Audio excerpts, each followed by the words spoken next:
नमस्ते दोस्तों, आप सभी का स्वागत है मेरे चैनल चाय पे चर्चा विद पिंकी पे। कैसे हैं आप सभी लोग? आशा करती हूँ कि बहुत अच्छे से होंगे। आप सभी की दुआओं से मैं भी बहुत अच्छी हूँ। आप सभी से एक रिक्वेस्ट है कि चैनल को प्लीज़ सब्सक्राइब कर दीजिएगा और अगर वीडियो अच्छी लगे तो लाइक करना ना भूलिएगा। आपके एक सब्सक्राइब से मुझे और मोटिवेशन मिलेगा ऐसे ही स्पाइसी और मसालेदार कंटेंट बनाने का।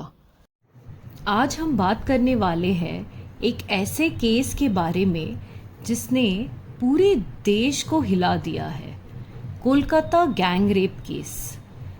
ये जिसे media Durgapur medical student gang rape भी कह रही है। एक 23 ईयर ओल्ड MBBS स्टूडेंट जो उड़ीसा से वेस्ट बंगाल पढ़ने आई थी, उसके साथ हुआ कुछ ऐसा जिससे हर इंसान का दिल कांप जाए। ये सिर्फ एक क्राइम नहीं बल्कि एक आईना है जो दिखाता है कि हमारी सोसाइटी और सिस्टम कितने कमज़ोर है जब बात आती है वुमेन की सेफ्टी की। तो चलिए पूरी कहानी समझते हैं। क्या हुआ था उस रात, कौन लोग शामिल थे और अब तक क्या एक्शन लिया गया है। दोस्तों, ये इंसिडेंट दुर्गापुर के एक प्राइवेट मेडिकल कॉलेज के पास हुआ। रिपोर्ट्स के मुताबिक फ्राइडे नाइट को स्टूडेंट अपने एक मेल फ्रेंड के साथ डिनर के लिए कैंपस से बाहर गई थी। रात के करीब 9 बजे के आसपास जब दोनों कॉलेज के गेट के पास थे तब कुछ आदमी उनके पास आए। उन्होंने लड़की को ज़बरदस्ती खींचकर एक जंगल जैसे एरिया में ले गए, कॉलेज से लगभग 1 किलोमीटर दूर। वहाँ उसके साथ गैंग रेप हुआ। उसका फ़ोन, पैसे, सब चीज़ छीन लिए गए और उसको धमकाया गया कि किसी को कुछ ना बताए। अगली सुबह जब लड़की ने अपने फैमिली से बात की तो पूरा मैटर सामने आया। उसके बाद पुलिस ने तुरंत इन्वेस्टिगेशन स्टार्ट कर दिया और विदिन 36 आवर्स 3 अक्यूज्ड को अरेस्ट कर लिया गया। अप्पू, फिरदौस शेख और शेख रिजौद्दीन। एक सस्पेक्ट अभी भी कस्टडी में है और पुलिस उसके रोल को इन्वेस्टिगेट कर रही है। जो लड़का उसके साथ गया था उससे भी पूछताछ चल रही है। क्या वो जानता था कुछ पहले से? ये भी एक बड़ा सवाल है। फिलहाल विक्टिम हॉस्पिटल में एडमिट है और ट्रीटमेंट चल रहा है। डॉक्टर्स के अकॉर्डिंग वो ट्रॉमा से गुजरी है लेकिन रिकवर कर रही है।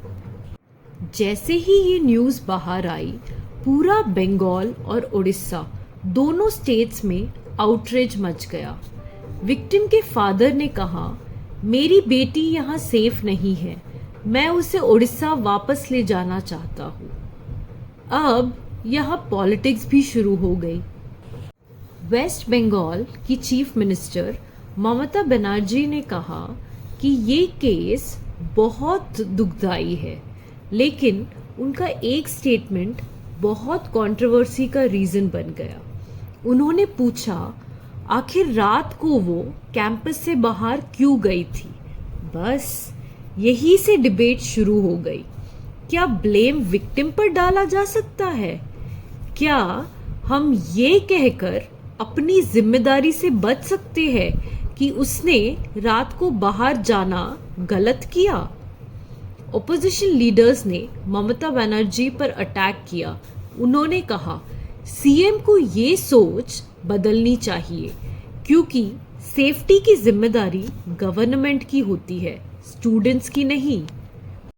ओडिशा गवर्नमेंट ने अपनी तरफ से इन्वेस्टिगेशन मॉनिटर करने के लिए ऑफिशियल्स भेजे और उन्होंने कहा कि अभी तक इन्वेस्टिगेशन सही डायरेक्शन में जा रहा है।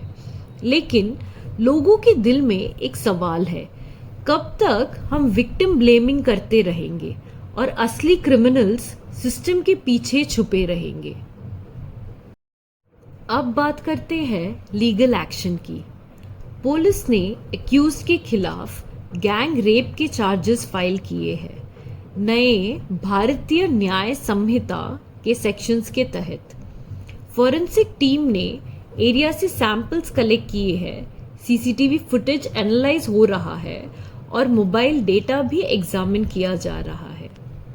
नेशनल कमीशन फॉर वुमेन ने भी इस केस पर स्यू मोटू कॉग्निजेंस लिया है, मतलब उन्होंने खुद एक्शन लिया है और रिपोर्ट मांगी है। सरकार ने कहा है कि केस को फास्ट ट्रैक कोर्ट में भेजा जाएगा ताकि जस्टिस जल्दी मिले, लेकिन ग्राउंड रियलिटी ये है, फॉरेंसिक डिले, विटनेस प्रोटेक्शन और पॉलिटिकल प्रेशर जैसे इश्यूज आज भी हमारे जस्टिस सिस्टम के बड़े चैलेंजेस हैं। अब सवाल उठता है, क्या सिर्फ एक केस सॉल्व करने से सब ठीक हो जाएगा? नहीं दोस्तों, ये एक सिस्टमैटिक प्रॉब्लम है। बहुत सारे कॉलेजेस में रात के टाइम प्रॉपर लाइटिंग नहीं होती, सिक्योरिटी गार्ड्स कम होते हैं और कोई इमरजेंसी सिस्टम नहीं होता। जब भी कोई ऐसा केस होता है, लोग पूछते हैं वो वहाँ क्यों गई थी, लेकिन कोई ये नहीं पूछता उस एरिया में क्रिमिनल्स इतने कॉन्फिडेंट क्यों थे। अक्सर इन्वेस्टिगेशन स्लो होती है, एविडेंस डिले होता है और केसेस सालों तक खींचे जाते हैं। हाई प्रोफाइल केसेस में पॉलिटिकल प्रेशर आना ऑलमोस्ट कॉमन हो गया है। जस्टिस सिस्टम पर ट्रस्ट तभी बनेगा जब इंटरफेरेंस जीरो होगा। विक्टिम को सिर्फ लीगल नहीं, इमोशनल और साइकोलॉजिकल सपोर्ट भी चाहिए, जिससे वो अपनी जिंदगी दोबारा जी सके। ये सब रिफॉर्म्स तभी पॉसिबल है जब हम सब आवाज उठाएंगे, ना कि सिर्फ आउटरीच करेंगे, बल्कि अकाउंटेबिलिटी मांगेंगे। तो अब क्या होना चाहिए? ट्रांसपेरेंट इन्वेस्टिगेशन बिना किसी पॉलिटिकल प्रेशर के, फास्ट ट्रैक ट्रायल, ताकि विक्टिम को सालों तक कोर्ट के चक्कर ना लगाने पड़े। कैंपस सेफ्टी ऑडिट, हर कॉलेज को अपनी सेफ्टी पॉलिसीज रिव्यू करनी चाहिए। अवेयरनेस प्रोग्राम्स, स्टूडेंट्स को बताया जाए कि इमरजेंसी में हेल्प कैसे मिले।